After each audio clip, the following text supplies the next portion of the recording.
Good morning. Welcome to Restore Church. I'm Aubrey. I'm on the lead team here, and we are so glad you're with us today. Last week was my first week doing announcements. It did not go so well, but I'm back, baby, and I'm doing it my own way. So welcome to Some Good Announcements with Aubrey. First thing I would like to say is Happy Mother's Day. Who are you celebrating today? Who is a woman in your life worth giving a shout out to? Please leave her name down in the comments. I will leave my favorite mom down in the comments, which is my mom. Happy Mother's Day, Mom. And let's celebrate each other today, and let's celebrate the women in our lives who are doing incredible things for us. Second thing that I want to let you know, we are doing 2 combined services over the next 2 weeks. We're going to be combining services with Country Bible Church in Blair, Nebraska. And so 2 churches, 1 service, 2 weeks. It sounds confusing, but just keep tuning into where you're tuning in right now. You'll be sure to get it. I want to remind you to keep checking our social media, Facebook, Instagram. We are dropping announcements there. Anything you need to know. We're celebrating people doing great things in the community. Make sure and check it out. Also, if you're not signed up for the weekly email, that will give you a real easy way to click into the service for the week and our kids videos, which is very important. If you have kiddos at home, watch these videos together, talk about them, keep learning together, learn about the Bible together. It's really important.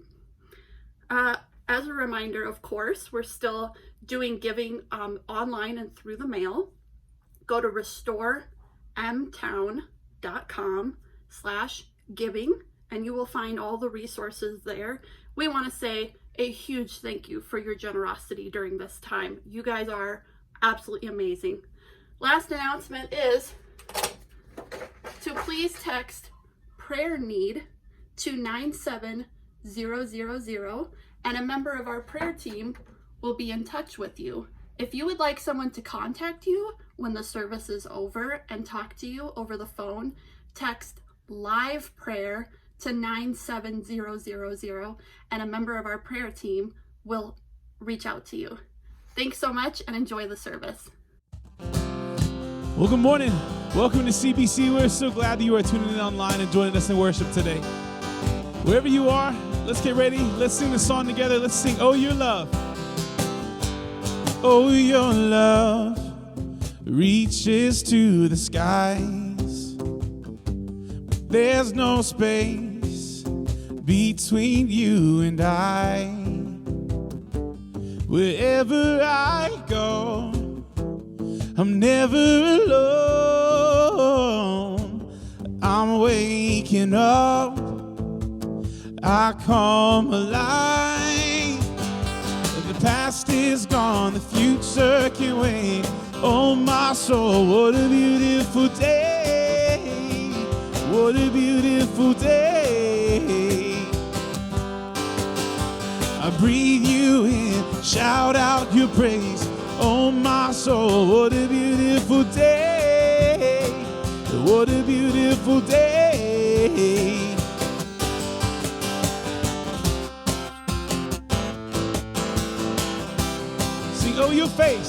Oh, your face, brighter than the sun. Oh, your grace rewrites every wrong. Wherever I go, I'm never alone. I'm waking up, I come alive. The past is gone, future can wait. Oh, my soul, what a beautiful day. What a beautiful day. I breathe you in, shout out your praise. Oh, my soul, what a beautiful day. What a beautiful day. Sing my past. My past is in the grave.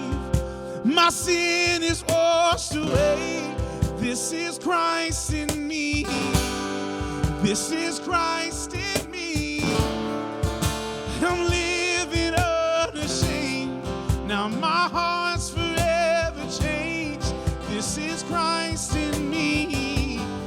This is Christ in me. My past is in the grave. My sin is washed away. This is Christ in me. This is Christ in me. I'm living unashamed. Now my heart's forever changed. This is Christ in me. This is Christ in me. The past is gone, future can wait. Oh my soul, what a beautiful day. What a beautiful day. I breathe you in, shout out your praise. Oh my soul, what a beautiful day. What a beautiful day. Oh, the past is gone, future can wait. Oh my soul, what a beautiful day. What a beautiful day. Oh, and I breathe you in, shout out your praise. Oh my soul, what a beautiful day. What a beautiful day.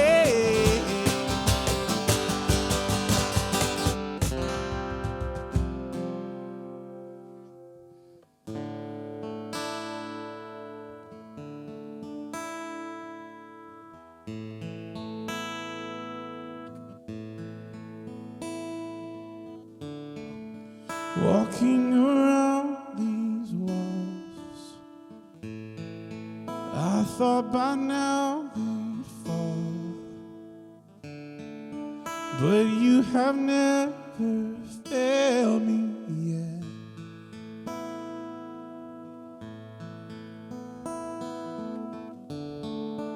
Waiting for a change to come, knowing the battle's won, for you have never failed me yet.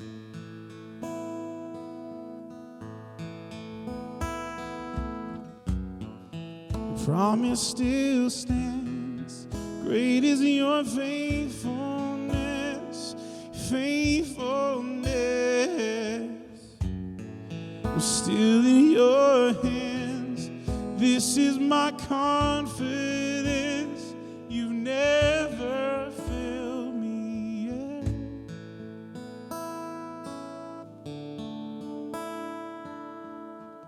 Oh, you've never failed me yet. I know the night won't last. Your word will come to pass. My heart will sing your praise again.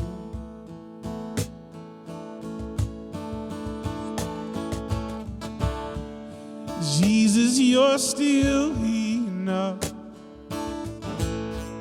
to keep me within your love. My heart will sing your praise again.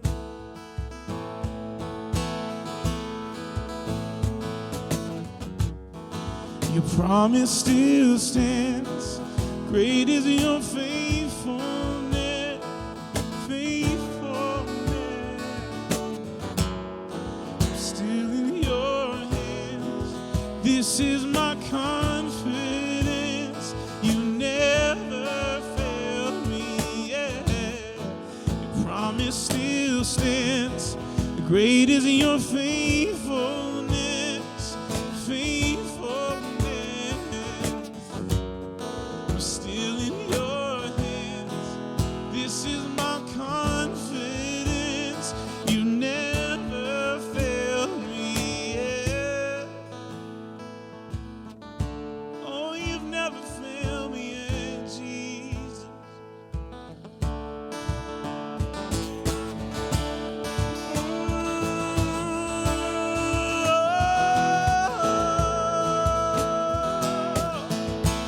You never failed me yet, Father. Oh, and you never will.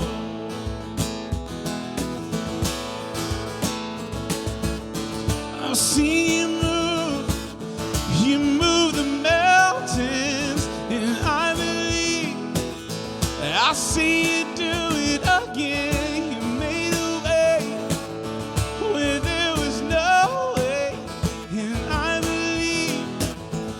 I'll see you do it again. I'll see you move.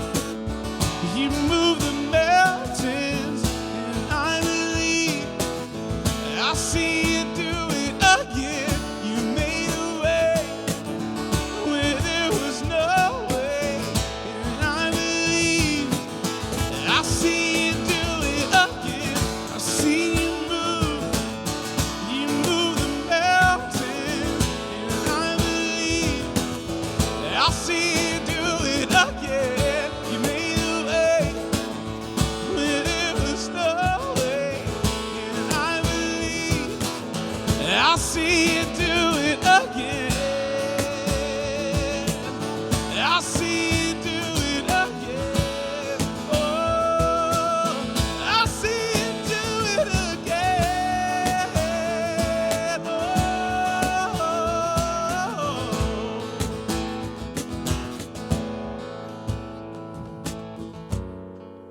promise still stands. Great is your faithfulness, faithfulness. I'm still in your hands.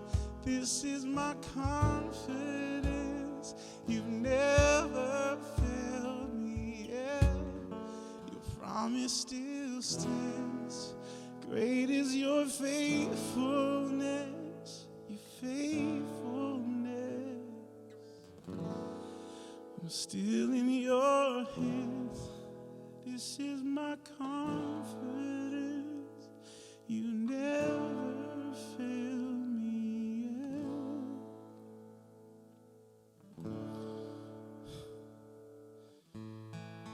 Oh, you've never failed me yet, Jesus.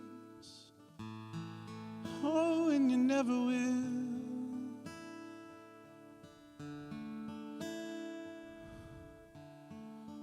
Father, we thank you. God, I thank you that you never fail me. No matter what life throws, you're there.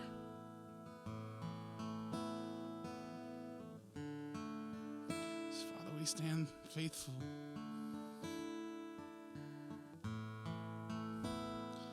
Because when our faith falters there, God, you are standing strong. When we don't know the way, you are there. When we don't know why things happen, you're there.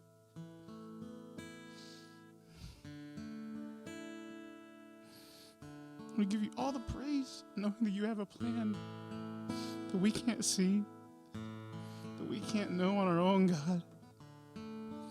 We can trust that you have our best interests in mind, God. That you know what is best for us. So, Father, we thank you. We give you glory, we give you honor, we give you praise. Amen.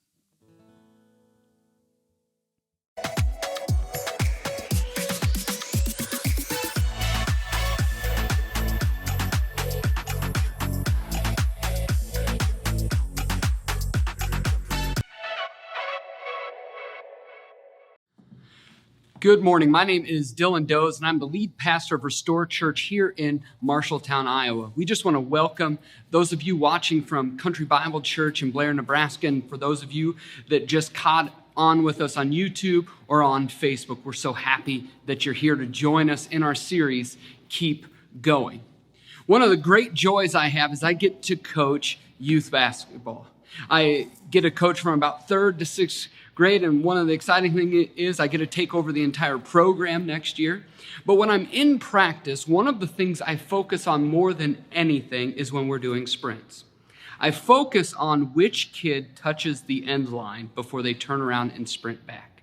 And I will get on them. I always look for it. I'll make them run it over again. Why? Because close isn't good enough. When you get almost there, it doesn't count. And I'll have kids argue with me, but I was so close. I was right there. I basically did the same thing. We know the old adage, close only counts in horseshoes and hand grenades. And frankly, I don't play horseshoes, and I've never touched a hand grenade. So I don't mess with that stuff at all. Close doesn't work in my life. But I will tell you, it's not just me. God doesn't mess with close. God doesn't mess with close, good enough, or almost. They're all synonymous, and none of them are what God has for us. I would say that almost is not God's plan. I call this the 6 verse 7 principle. See, 6 and 7, they don't seem that much different. Is your kid 6 or 7 years old? Are they in first grade or in kindergarten? Who knows? Did your grandma for your 40th birthday send you $6 or $7? It doesn't really matter, right? They seem so close. It seems inconsequential. But when we look in the scriptures, 7 always represents fulfillment, wholeness, completion. 7 times 70, 7 years. 7 is always this number of fulfillment, while 6 does not have the same cachet in God's kingdom. Well, 6 is actually a part of, if you take it 3 times, 6, 6, 6, what is that? It's the number of the devil, not a great number, right? But the reality is there's nothing evil about this. What it is pointing to is it's almost 7. It's not quite. It's incomplete. It's insufficient. Right? That's what sin often is. It's almost. It's a Xerox copy. It's not quite there. See, almost is not God's plan. And we're going to be jumping into the story of Joshua and his people. They're culminating not just their own life, but centuries, going all the way back to over 400 years of slavery in Egypt. They were not a people. They did not have their own land. They were tilling someone else's land. They were building someone else's pyramids. They were doing someone else's work, enslaved, oppressed. But then God raised up Moses. And Moses, along with Aaron, brought them out of Egypt through the plagues and through God showing up over and over and over again. And as they left and the chariots came to go back after them, Moses, through the power of the Holy Spirit, parted that Red Sea, and they walked across, only to find themselves almost obeying God, almost doing what God wanted. And that almost culminated in them wandering in the desert for 40 years. Now, Joshua and his people, they were refugees born in the desert. They didn't even come from Egypt. They were born in the desert. And as Moses handed off the reins to Joshua, we see God continually moving them closer and closer to the promised land, closer and closer to what he had for them. They parted the Jordan River. They walked across.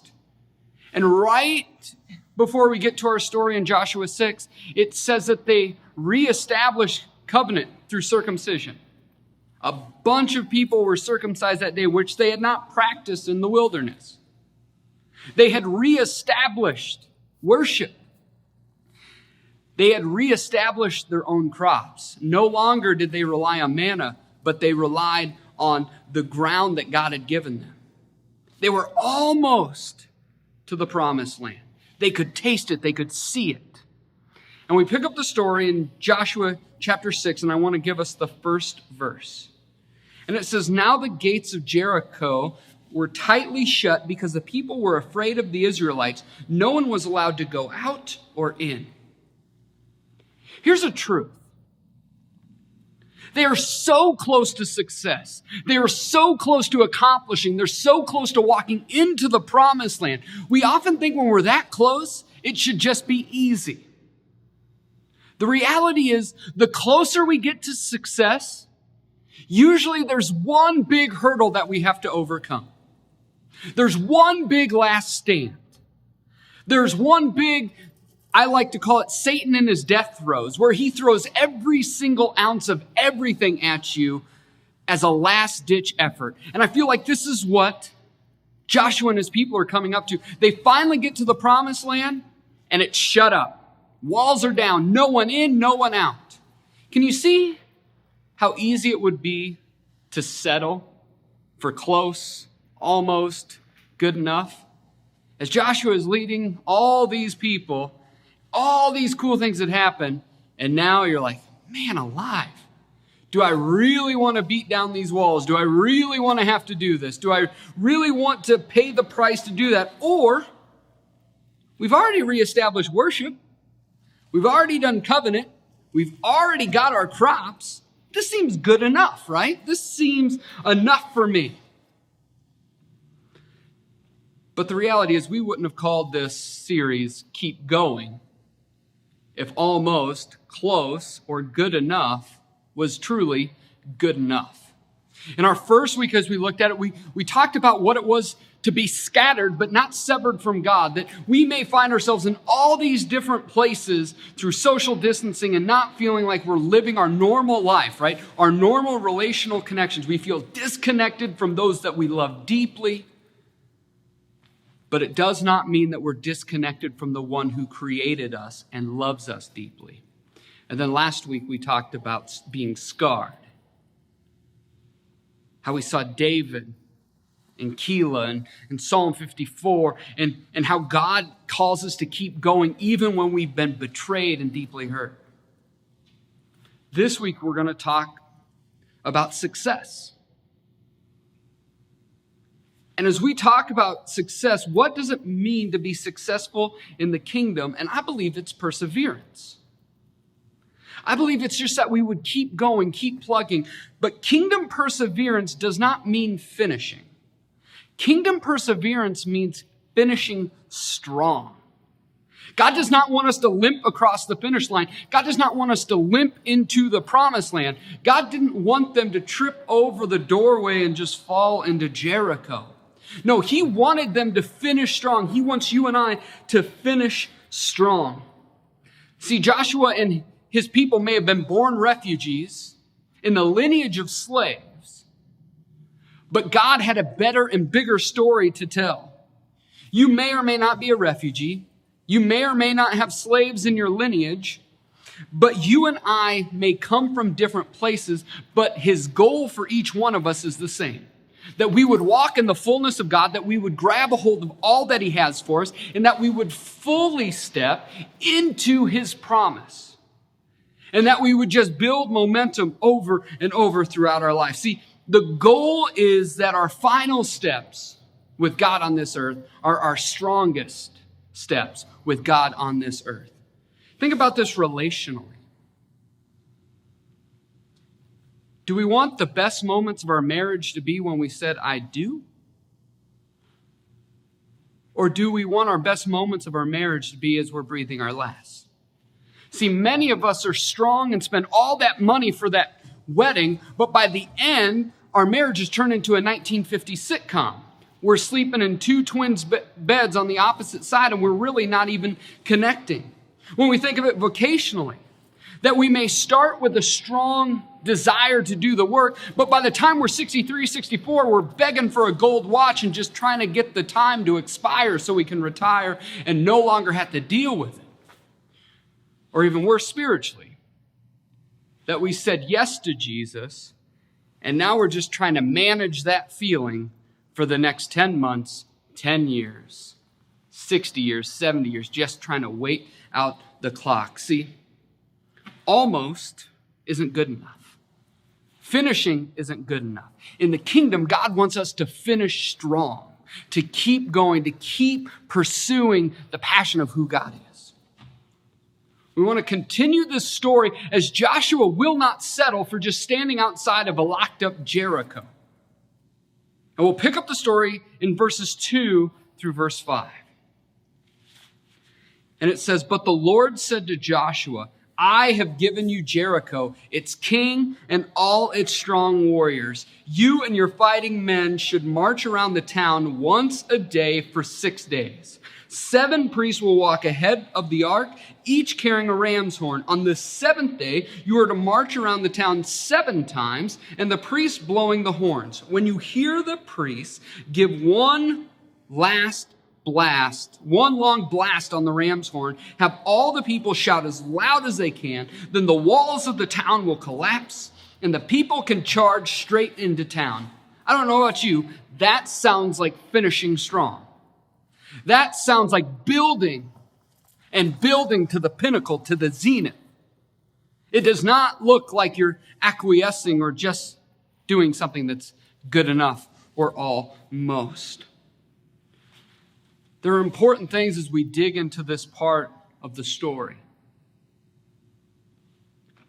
See, it's important for us to keep persevering, keep going, finishing strong. But it's also important to understand where that strength comes from and what's the plan to carry that out. Because if we look at the text here, one of the first things that we see, the Lord speaks first, right? The power is in the promise. The power is in the promise because it says, I have given you Jericho. God is saying that straight out. I've given you the city. I've given you the warriors. I've given you everything that you need. I'm the one who's making it happen. See, you and I, we are promise people. To be a Christian is to be a person so connected to promise that we cannot breathe without promise. We cannot move without promise. Everything about our sense of reality is based on promise and hope. We fundamentally believe that reality isn't simply what we see, but it is driven and it is molded and it is shaped by the promises that God speaks into us. See, the reality is God is a God who is filled with hope. He is not this Mad Max apocalyptic conspiracy theory God, but he is this hope-filled God who keeps speaking promises. And what is filled in these promises is that the promise is bigger than now. See, when he says, I've given you Jericho, he's talking about the future. He says, it's bigger than now. My purposes, my plan, my promise for you is not that you would stand outside the gates. Not that you would be outside tailgating the promised land. That's not what God has for us. See, it's bigger than now. I don't know about you, but now, these moments, setting up all this so we can record a message instead of having you with us, it has some benefits, but it's also hopefully not the bigger promise God has for us. I don't know about you, but parts of my day are boring. Parts of my day are good. Parts of my day are depressing. And it just feels like it's Groundhog's Day on repeat, right? But the promise of God is that it's bigger than now. But it's not just bigger than now. It's bigger than me. Hope you get that in the promise.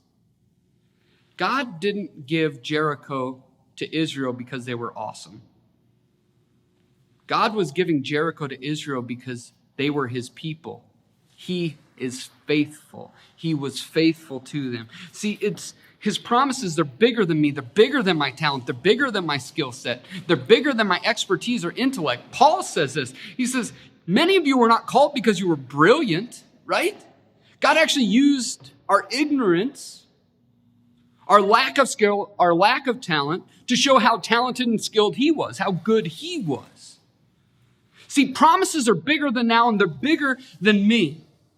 So as he speaks this promise into the people, as he speaks this promise into Joshua, he also gives them a plan to carry it out. It's an interesting plan. Priests are involved, ram horns are involved, doing laps is involved. Not just one day, not just 2 days, 6, now 7 days. And on that 7th day, it's not good enough to just do one lap. You got to do 7 laps, right? That fulfillment, that wholeness into completion. And he says, that is the plan.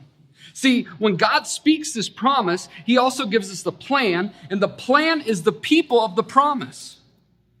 See, I think a lot of us just hold back like, all right, God, you made the promise. You're going to make it happen. That's true, but he's going to make it happen through us. See, we are a promised people, but we are also the people to help carry out the promise. This is a big call. This is a big promise. Yes, God was speaking. He was speaking to Joshua, but it wasn't just Joshua's promise. This was Israel's promise. This was a community promise that he was speaking through Joshua. I don't know about you, but I think sometimes we approach God as if when God gives us a promise, we just expect him to snap his fingers and for that promise to be fulfilled in our lives. We don't actually expect to participate in that promise. We're almost like, well, it is what it is, right? If God said it, or if I just kind of keep going the way I will, in the end, it'll all work out. That's not how God works. God works by speaking promise into us and then partnering with us to carry out that promise. And as Joshua is given this promise, I think his mind is starting to work. See, it says that God talked to Joshua, and now Joshua's got to talk to about 1 million people. He's got to talk to 1 million people to communicate not only the promise of God, but now the plan of God. He has now got to take the words from the creator of the universe, the one in deep covenant with the people, take that promise, speak that to the people, and then tell them how they are going to participate in making it a reality. I don't know about you, but I would be sensing some nervousness, right, if I was Joshua. Maybe some excitement, some anxiety, some giddiness, all these emotions coming together.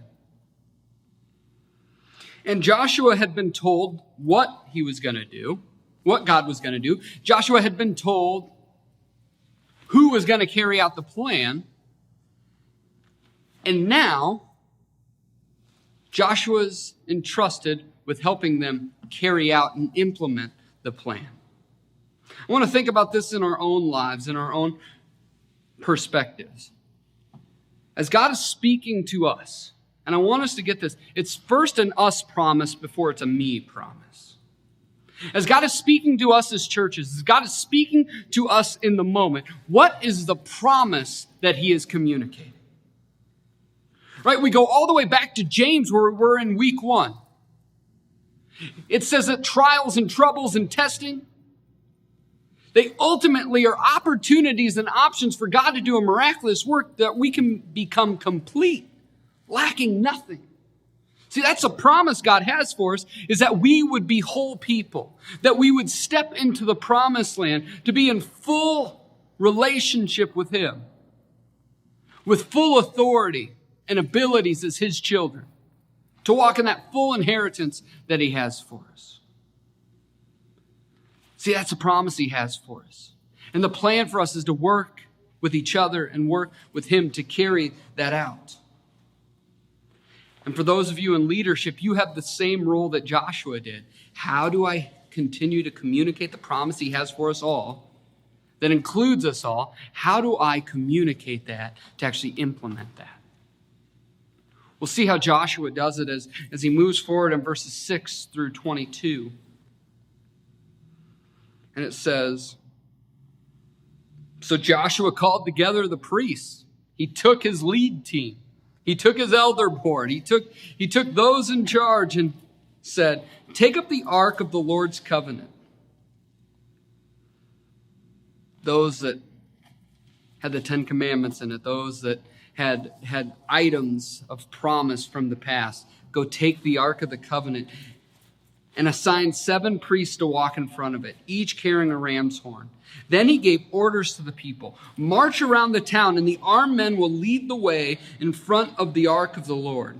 After Joshua spoke to the people, the 7 priests with the ram's horns started marching in the presence of the Lord, blowing the horns as they marched, and the ark of the Lord's covenant followed behind him.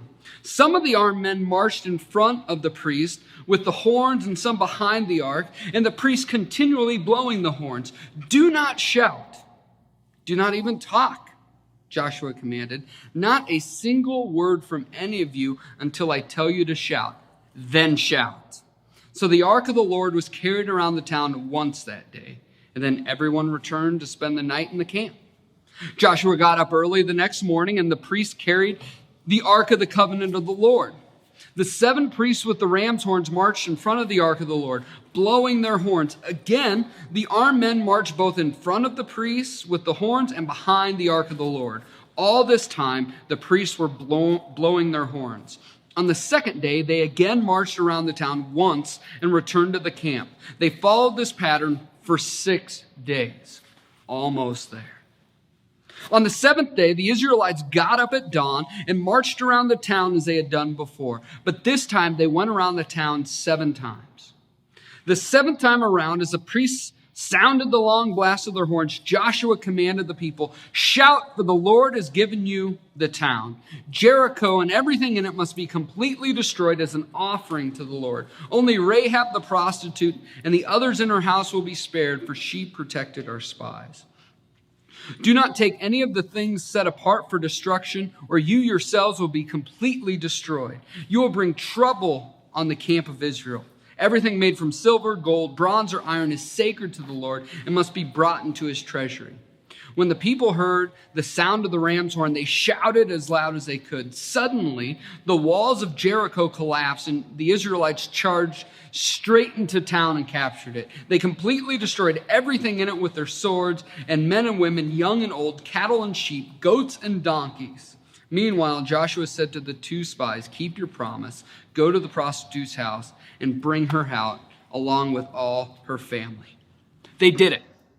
I think it's incredible. This huge story coming from 440 years in slavery through an incredible battle of the gods of Egypt with God through the plagues, to an incredible fleeing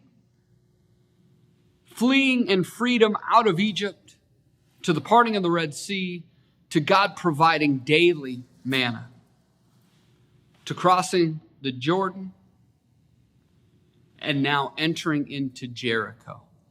This has been an incredible story. One from humble beginnings, now with an incredible conclusion. They did it. But how? How did they do it? We know that they walked around in circles and stuff, but really, what are the things that they showed us that you and I, though we come from humble beginnings, though we all come from different backgrounds, different perspectives, different struggles, how do we actually step into the fullness, the promised land that God has for us? The first thing that we have to understand is that we must personalize the promise. This was a promise to 1 million people. How easy would it have been on day 2 to say, "Why do I need to go walk out there? I'm not a priest. I'm not an armed man. I'm just walking in circles. No one will miss me." See, again, we must understand this isn't Joshua's promise that he's telling Israel about. This is Israel's promise that Joshua is called to tell and lead Israel through. You are a part of the 1 million. We are a part of the 1 million. Each one of us, to carry out the big promise, has to find our footing in it. How do we do that? How do we understand that this big promise is a personal promise? It all starts with how we view God. Is God just this distant big God marked by power? Or is God this powerful God that is personal with each one of us? Do we see as a God who cares about the everyday? Do we see God as a person that cares about each one of us individually? Do we understand that he is a God who stepped into human history through human flesh to tell us how personal he was? That he cares intimately about every hair on your head. See, we must personalize this promise. Because if we don't personalize the promise, we will always be stuck at almost. We will always be stuck outside of the promised land thinking, well, this is good enough, right? I can identify as a Christ follower. I can identify here. But you're not actually stepping into the real promise that God has for you. And you will read the scriptures as if they're someone else's promise. You'll read the scriptures as these are the words of God for the professionals. These are the words of God for someone else, but they're not for me. We will never be able to finish strong if we cannot personalize the promises of God. I will tell you, the big story doesn't happen if the million Israelites don't follow suit and find their purpose in that promise. And as we personalize that promise, I think so much of that when we understand and we internalize, we metabolize the promises of God, it helps us go through some pretty dark stuff. See, when you personalize that God will never leave you nor forsake you, you understand when you're struggling that God is with you. See, when we personalize the promise that God for so loved you that he was willing to give up his son, then you understand your inherent value. When we personalize and understand that the scriptures that are there are not just for the million Israelites back then, but for the billions a part of his church now, we then understand the power of God, and it helps us to keep going, even when we find ourselves in the desert, even when we find ourselves in Egypt, even when we find ourselves just struggling for direction. When we personalize the promise, it helps motivate us and push us through. The second thing we see here is that we must verbalize the promise. Verbalizing God's promise is essential. God spoke, he verbalized it to Joshua. What's the first thing Joshua does? He verbalizes that promise to the people. It's said when we speak out the promise, it makes it real. When you verbalize something, you actually become accountable to it. I don't know about you, but I tend to have a lot of ideas throughout the day, a lot of dreams, a lot of plans. But really, I'm not accountable to it until I speak it out. Right? Because when I speak it out, now I'm entrusting that to other people. They can now call me on it. So whatever happened to that? See, we must verbalize the promise of God, because when we verbalize, we can call it a lot of things. But that's how we cast vision. That's how we bring God's revelation to people. Is when he gives us something and we speak it out, that's how things get done. That's how we continue move. It's how we're able to collaborate. It's how we're able to connect, is when we are able to verbalize and communicate the things that God is doing, incredible things happen. If we just clam up and shut up, I don't know how you're thinking that God is going to communicate. And you may say a lot of things. Well, I'll just do it by my actions. Actions speak louder than words. There's truth to that, but words do a pretty good job of speaking as well. Sometimes you have to define your actions. Sometimes you have to define what God is doing in you to be able to speak that out with clarity so people can grab a hold of it, so people can collaborate, so people can come alongside you. Sometimes God needs you to speak it so they know where to go, so we know where to go with it. Verbalizing is absolutely essential. It is why the scriptures say, how will they know, right? Unless someone is sent and someone speaks, right? The communication of what God is doing is essential to everything. It is essential to what God has for us. It's why we preach. It's why we speak. It's why we worship together. It's why we pray together. Because language is so drastically important. But as important as it is, I think it's really interesting that in the text, though Joshua speaks, he also tells them to be quiet. Right? As they're actually walking around, there's no talking. At the beginning and at the end, Joshua speaks at the beginning. They shout at the end. Everything in between, he's like, no, we're not going to worry about being all talk. We're not going to just talk about it. We're going to be about it. And I think a lot of us have been around churches that have talked about it a lot. We've been around people, maybe it's been us. We've talked a lot about God's promises, but we really haven't done anything about God's promises. We've liked to chat about it. I love to have ideas, anybody else. I love to talk over coffee as much as anyone else. But we all know those people, after about 2 times of having coffee with them, they ain't going to do anything about anything, right? They would rather just talk about ideas and complain about other people's ideas, but they're actually not going to do anything. See, built into this is, yes, we must verbalize the promise, but this isn't name it, claim it. This isn't just, here's a promise and let me talk about it. It's like, no, we've got some work to do. We're actually going to step into something. It's bigger than just words, right? This is not a faith. This is not a relationship merely of words. This is a relationship. This is a call. This is a promise of power, right? You don't make it to the promised land talking about it. You make it to the promised land by connecting and giving yourself over to God and his power. See, we verbalize that thing. We personalize it. We verbalize it. But we must also activate the promise. How do they activate it? How did they activate the promise? Day 1. Wake up at the camp. Get the supplies ready for the day. Put on the knapsack. Take that couple-mile loop around the city of Jericho. Come back. Put the knapsack away.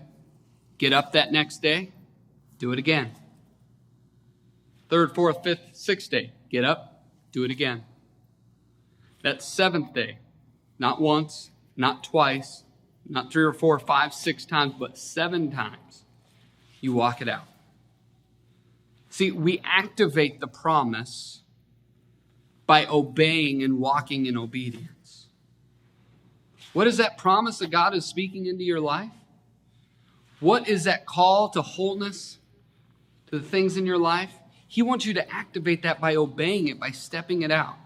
You may be walking through a divorce right now and feeling like, why did God forsake you? You may be in financial trouble right now thinking, God, I don't know how I'm going to pay a bill. You may have lost a job.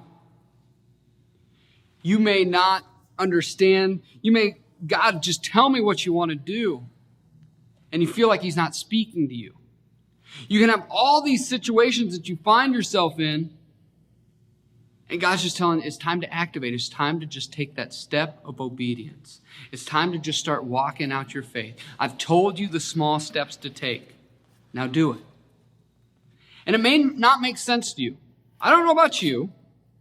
Joshua probably had it closest, right? God had spoken clearly to him. But if I'm one of the guys in the back,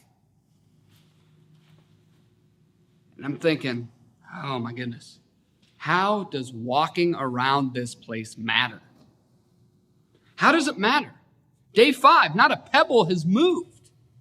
7th day, 5th time around, nothing has moved. How does this do anything? And you're wondering where this God of promise is. Will he show up? Is he going to be there? But God just says, no, keep stepping, keep walking. Keep motivating yourself. Keep doing it around. What would have happened if they would have just sat around in the camp and said, did you hear what God promised us? And they never took a step. That promise would have been a wish, and it would have stopped outside the gates of Jericho. But I'll also say, as much as we can personalize it, verbalize it, and activate it, it doesn't come true if we do not prioritize the promise. We must prioritize the promise. It must be the number one thing you think of when you wake up and when you go to sleep. What is the promise that God has for my life? What is the thing that God wants to do in my life? For Joshua, for the Israelites, what was it? He says it clearly. He says, I have given you Jericho, its king, and all its strong warriors. You and your fighting men should march around. I am giving you the promised land. God's promise to you is he's giving you the promised land. He's giving you the fullness of himself. He's given you all his inheritance. We must prioritize that. We cannot minimize that. We cannot push it to the back. It cannot sit in the co-pilot seat or be in the car seat in the back. It must be the thing that drives every moment of our lives. It's got to be first and foremost. Because when we don't prioritize the promise, we start to complain. This is stupid. Why am I paying this cost? Why am I getting up early to walk around this city again? If you don't prioritize the promise, there will be so many other things that get in the way. This sporting event for my kid. This financial obligation. This relationship, this dream, that wish. If the promise of God is not the priority in your life, the promise of God will never be fulfilled in your life.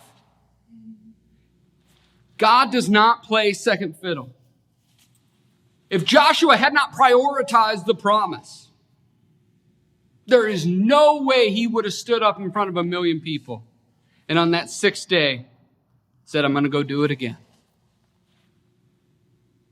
If the priests hadn't prioritized the promise, they would not have taken that ram's horn every single day, kept walking around.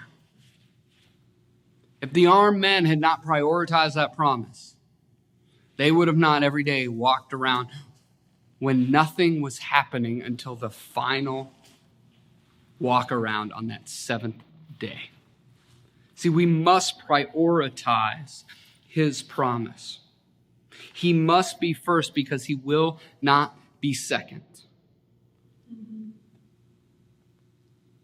And as they prioritized this and the walls came down, I want to tell you, I don't think they were surprised. I don't think they were surprised because it was what God said he would do. And as we walk into our own journey, our own story, there are going to be moments here soon where the promises of God are going to be fulfilled in our lives. Where we will see those walls come down. Where the things we beg God for are now reality.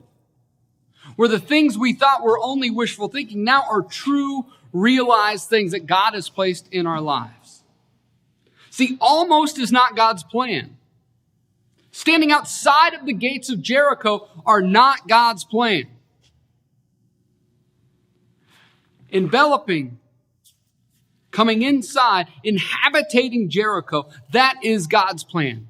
See, almost is not God's plan. All is God's plan. Meaning, we're all in. Everything about us.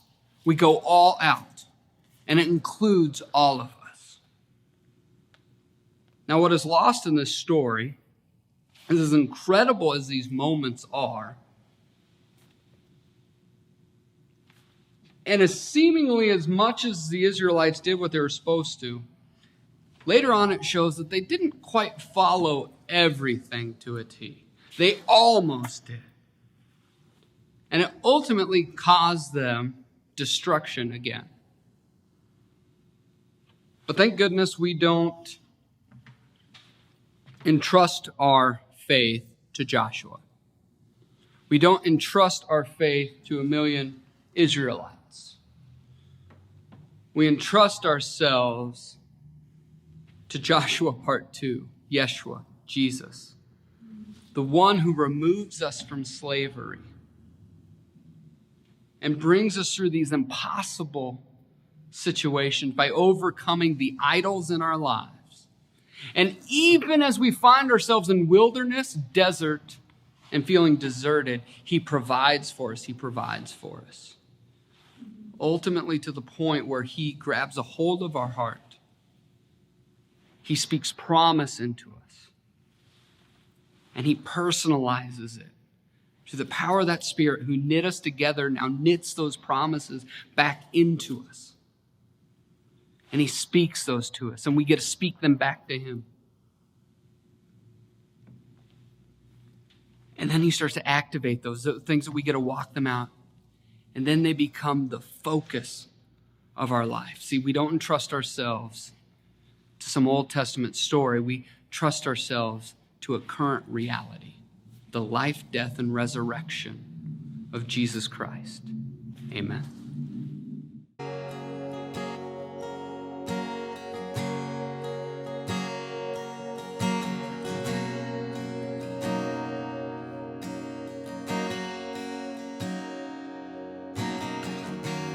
dark falls, it's thick as ice, it's cold breathing out the light. I'll wait on you.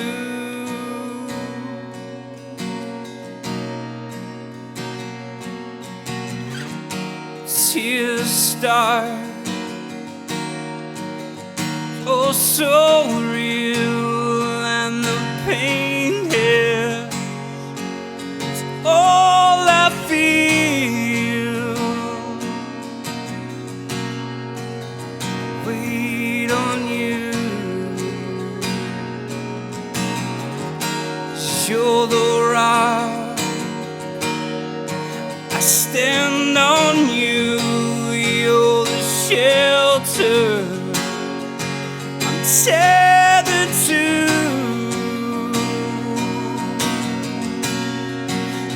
All I need, let the fire fall. We won't be burned. Let the waves crash. We won't be swept out to sea. Let the earth shake. Oh, our feet are planted in your peace. We know that you got this. Know that you're for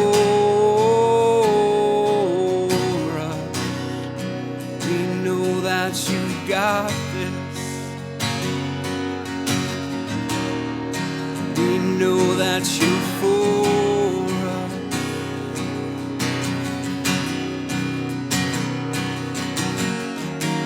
Our sin comes to spread his lies. Oh, the fire burns, consumes my mind. I can feel you.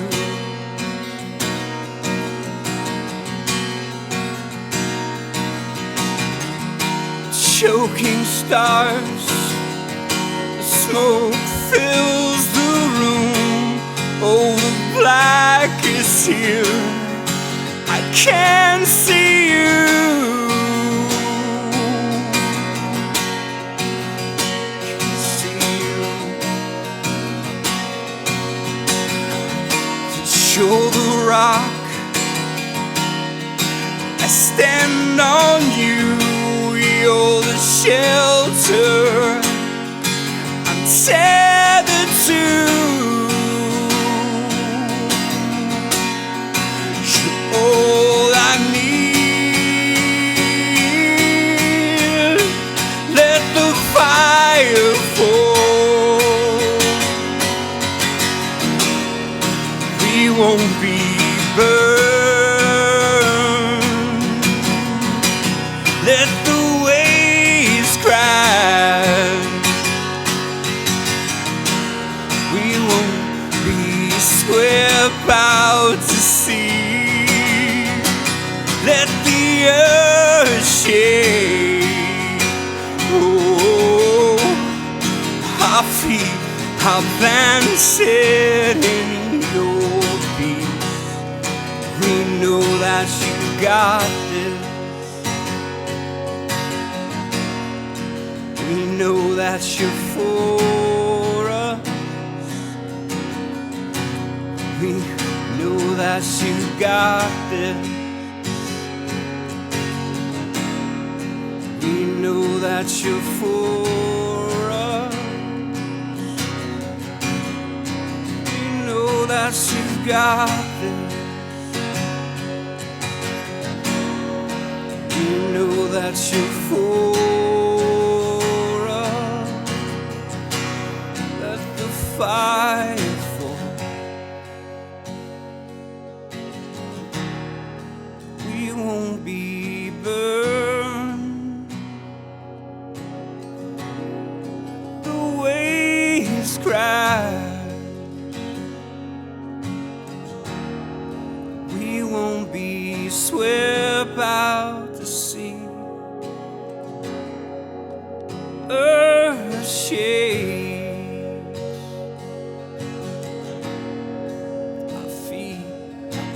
planted in your peace, planted in your peace,